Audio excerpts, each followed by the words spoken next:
Oh. Hi, welcome back to my channel.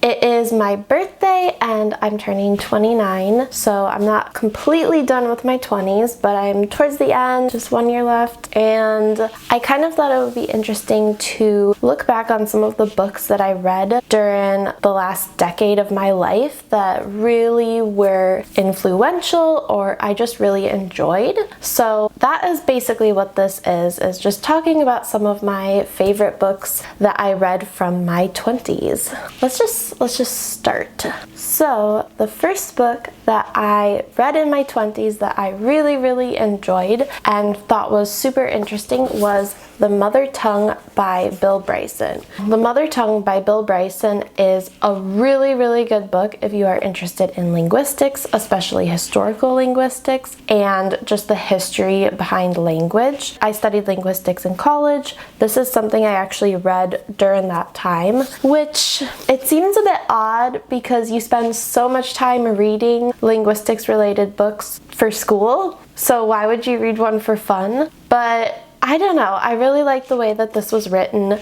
I thought it was very approachable, and this is definitely something that got me even more interested in historical linguistics specifically. Yeah, in general, just a great book. Of course, he does only really talk about the history of English, so it's really more of an entryway for that level of interest. I definitely enjoyed this and definitely would recommend.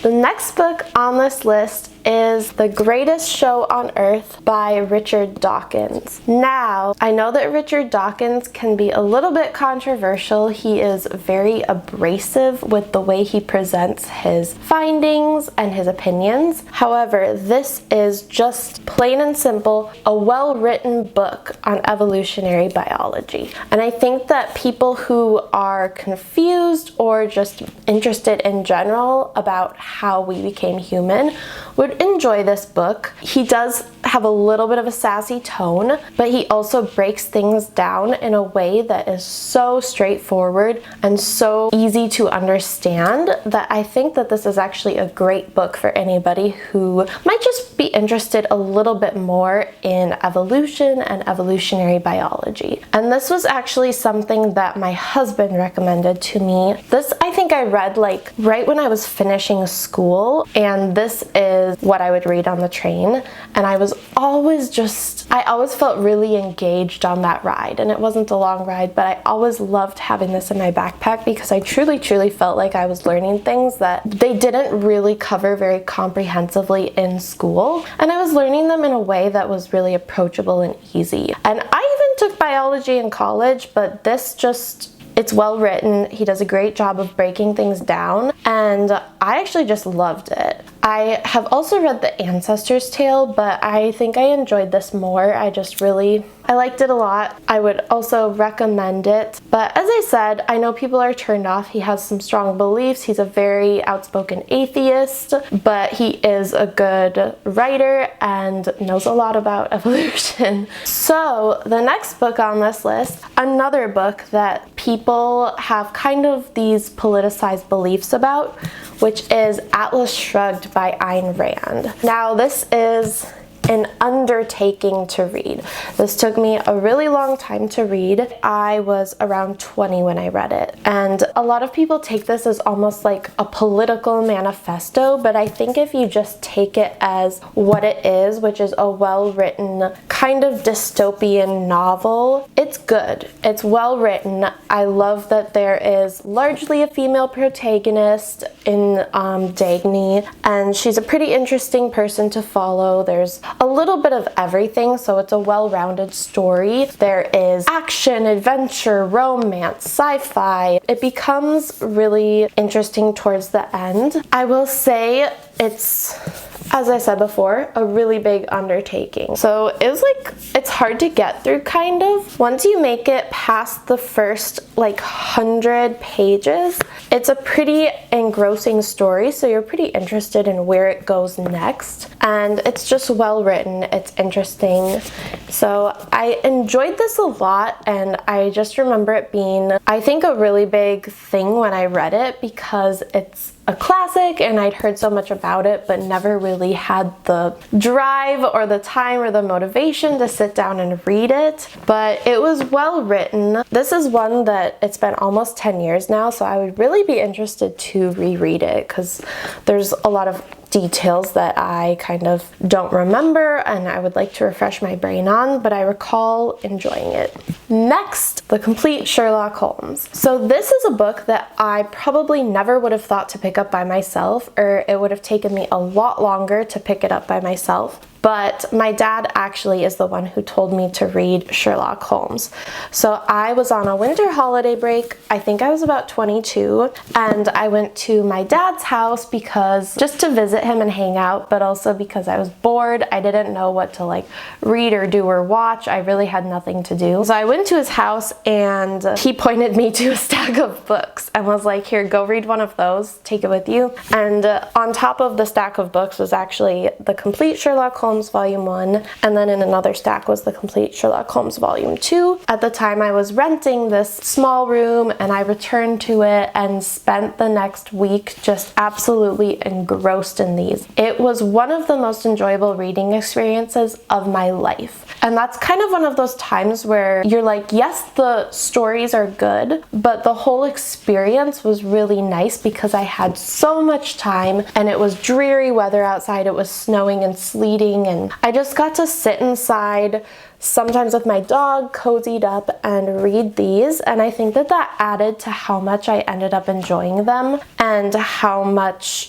the story pulled me in. So this is one that I probably wouldn't have thought to pick up on my own at that point in time. I was really not interested in mystery books that much, and these kind of made me realize that the mystery genre might be more interesting than I initially thought it was, and I might enjoy it more than I initially thought. So I really have my dad to thank for this because these have ended up being some of my favorite stories and really influential books in my future reading habits. Influential books on my future reading habits. Thank you to my dad for recommending these. The next book on this list is a book that was also recommended by my husband, and it is called The Omnivores Dilemma.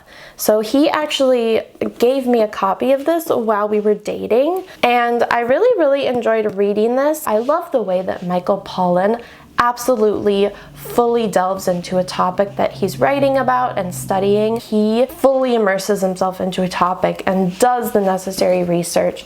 And I don't just mean does the research of reading books. He's there, he's in person, and he's doing what he needs to do. It's a good book to read if you're wondering not just where your food comes from, but what's going on in the world of food and in the world of nutrition. And I do think that it was great to read it in my 20s because I was living on my own and cooking for myself and doing things like that. And even though our family grew up with pretty healthy eating habits, I just felt like this was almost a necessary read for the time of my life. It was very influential for me personally because it helped reinforce good habits that I already had, but it also changed some habits I have surrounding how I buy my food, how I prepare my food, what food I'm preparing to begin with, and the entire discourse around what we're eating. So I loved this.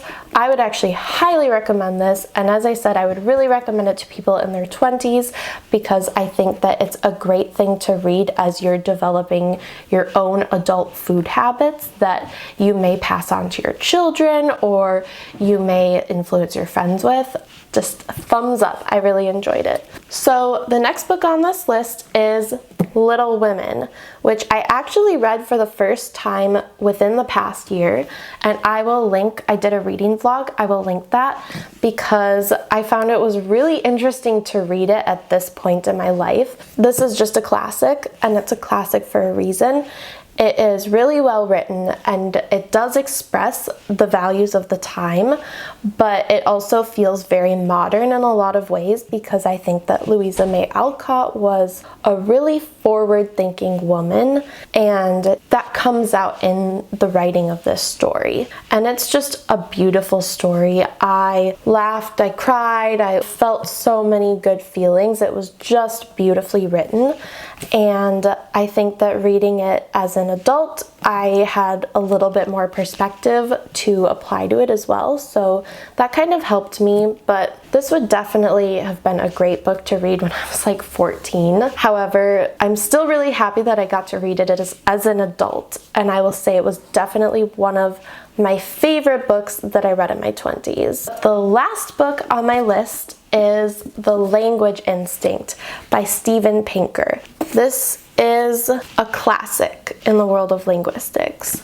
It goes over a lot of different things, including language acquisition, the basics of like syntax and just how we process language, how our brains process language, and it's a really great place to start for linguistics. However, it's not the end-all be-all, but it's definitely something that if you study linguistics, you have a copy, and it just shaped me a lot. I referenced it a lot in school, I referenced it a lot after school, I still do, but it's definitely something that is really relevant in my life and was really relevant in my 20s. You can see it's highlighted, it's bookmarked, so it's been well loved and well used, which is generally a good sign.